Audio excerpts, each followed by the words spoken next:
toujours devant mon ordinateur, mais cette fois-ci, ma boss, elle veut pas que je travaille tout seul, puis quand il fait bien froid, puis là, elle n'est pas là aujourd'hui, puis il n'y a pas personne pour travailler. Donc, elle m'a demandé de faire les implantations du domaine Guapana. Et non, tabarnak, man. Et ça, c'est juste une portion, en fait, de l'île. Il y a du stock à faire. Puis là, elle veut que j'élabore une nouvelle implantation à faire. Fait que là, je dois fouiller dans ma tête qu'est-ce que j'ai implanté, qu'est-ce qui a été fait, qu'est-ce qui n'a pas été fait, pourquoi qu'on l'a fait, qu'est-ce qu'on doit faire, pourquoi qu'on doit le faire, qu'est-ce qu'on va implanter, pourquoi on veut l'implanter. Fait que fait 3h40 exactement. Je commence à 9h du matin. Fait que là, ça va être un mini break. J'ai une idée de me faire un beurre. Fait que j'ai acheté plein de beurre dernièrement. Et ça va être quand même assez fascinant comme beurre. C'est 3 champignons qui ont des couleurs similaires et qui m'intéressent énormément au niveau des goûts. Un peu terreux, qui se mélange bien à de la viande. On a la morille blonde qui gagne en valeur aromatique. Une fois séché, il ne m'en reste pas beaucoup. Je pense qu'il me reste juste ça. Peut-être j'en ai un autre pot avec quelques porcs là-dedans, mais je pense pas. On a l'actaire couleur dessus. On voit les couleurs quand même très similaires. Et on a un peu plus foncé, mais avec des couleurs quand même similaires, qui est le bolet pomme de pin. Donc, je vais me faire un beurre quand même assez intense, saveur champignonnée. En même temps que ça me donne un petit break, ça me donne le temps de changer mes idées. Là, il est 3h40, presque 45 finalement. C'est presque 4 heures assis devant un ordinateur. C'est bon de changer les idées puis tout là. Fait qu'on va manger un peu, on va se faire un petit beurre pour les prochains jours. Je pense que je vais me faire une petite portion de beurre. Là. Ça va être un peu dégueulasse. Et voilà, du beurre, toujours plus de beurre. Parce qu'avec du beurre, vous savez, c'est bien meilleur. Et c'est très intéressant. Il se passe plein de choses dans ma vie. Je trouve ça cool d'avoir l'ordinateur, ça me permet de, tu sais, j'étais capable de faire une formation en ligne, faire une conférence, d'élaborer des futures implantations, élaborer les implantations qui ont été faites, organiser un peu qu'est-ce qu'il y a à faire. C'est très intéressant, j'apprends le métier sur bien des affaires. Wow! Fait que bref, je vous laisse là-dessus. Ah oui, et ça, cette affaire est très dégueulasse, mais combien bon, hein? Encore une décoction de tramètre versicolore, de Reishi Ganoderma Tsuge, Ganoderma des Pruches, et de Chaga aka le Yasha. Oui, c'est bon, mais ça où?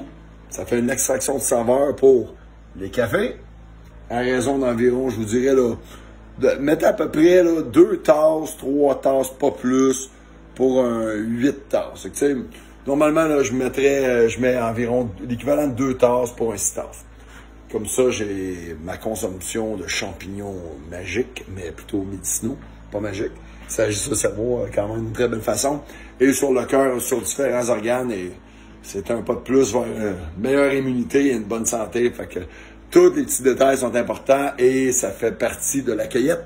Ça fait partie du mode de vie. Ça fait partie de la connaissance. Ça fait partie de la conscience. Ah là là, que c'est beau! Maintenant, quoi d'autre que je fais là-dedans? Je pense que je vais mettre un peu d'ail. Fait qu'un beurre à l'ail aux 3 champignons. Maintenant, je dois trouver l'ail. Ah ah! Tadadam! Bien là. Fait qu'on va foutre ça dans un pilon mortier. On va en écraser une petite quantité, puis ça devrait nous faire un beurre là, absolument incroyable. Je vais voir si je vais pas acheter de la viande, puis si je repars pas un autre feu. Je veux bouger un peu. Je suis extrêmement raqué d'hier. Hier, ma boss, ça voulait pas que je travaille parce que il faisait froid et tout. Fait que j'ai fait, ben, j'ai été tout seul chez nous, bûché comme un malade pendant, ben, pas comme un malade, mais j'ai pelleté, je fais de mon chemin, j'ai bûché à la chaîne de ça. J'ai tiré dans mon traîneau des charges un peu trop lourdes. D'ailleurs, ça me prend une nouvelle chaîne pour ma chaîne de ça. Et j'ai fait un feu. Et on a fait des crevettes qui étaient absolument fantastiques avec un sauté de légumes. Est-ce que c'est hot de faire des feux? Est-ce que c'est hot de faire de la bouffe? Est-ce que c'est du travail, travailler dans le bois? Puis c'est du travail, faire de la bouffe sur le feu. Mais quand est-ce qu'on aime ça? Encore une fois, mode de vie. Hey, je vous laisse là-dessus. Puis je reviens avec le résultat et le pourquoi là, de comment je fais mes beurres aux champignons. C'est super simple. Et tout le monde qui vend des produits forestiers et qui vend des champignons déshydratés devrait prendre l'habitude de se faire une gamme de produits à partir de beurre. Un beurre de champignons séchés, bien évidemment, tu te réhydrates. J'ai fait réhydrater doucement dans le beurre. Tranquillement, pas vite, t'es fait cuire doucement. Je vais vous montrer ça tantôt. Je vous l'ai déjà montré, je vais vous le remontrer encore, et encore, et encore, et encore. Pas toujours et tout le temps. D'ailleurs, ça ici, c'était un mix de cortinaire ridé, de pieds de mouton, d'armulaire ventru et de lactaire à odeur d'érable. Et la saveur fantastique. Lactaire à odeur d'érable, je vous rappelle que, puis tu sais, il y a beaucoup de champignons qui sont sucrés, mais le nom anglais du lactaire à odeur d'érable, c'est Candy Cap Mushroom. Donc, le chapeau est très sucré, dans lequel, plus il vieillit, il développe du sotolon, qui est la molécule qui a raison de la saveur d'érable, ou que, en tout cas, qui donne la saveur d'érable, au sirop d'érable.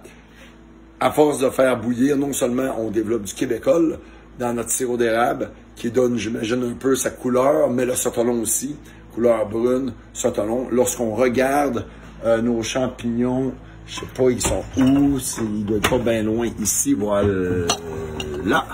Ça ici, c'est lactaire à odeur d'érable.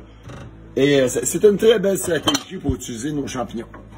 Je vous conseillerais pas de faire ça. D'ailleurs, ça, je vais en mettre dans mon bouillon, c'est du polypore du bouleau. Fait que polypore du bouleau, c'est un excellent antiparasitaire. Serait considéré comme quoi adaptogène, quoique le seul vrai adaptogène, de ce que j'ai cru comprendre, c'est vraiment la cordyceps. On continue à les appeler adaptogènes. Là. Ça a des vertus antioxydantes, antitumorales, anti-cancer, antiparasitiques, qui est une de ces très très bonnes... fuck, j'ai mis ça là-dedans, mais j'ai fini mon bouillon. Je pourrais simplement le restarter, il est quand même très fort. Je dis bouillon, c'est décoction. Pas besoin d'en mettre trop, mais l'acide agarique retrouvé dans ce champignon serait la raison du pourquoi c'est un antiparasitaire très puissant.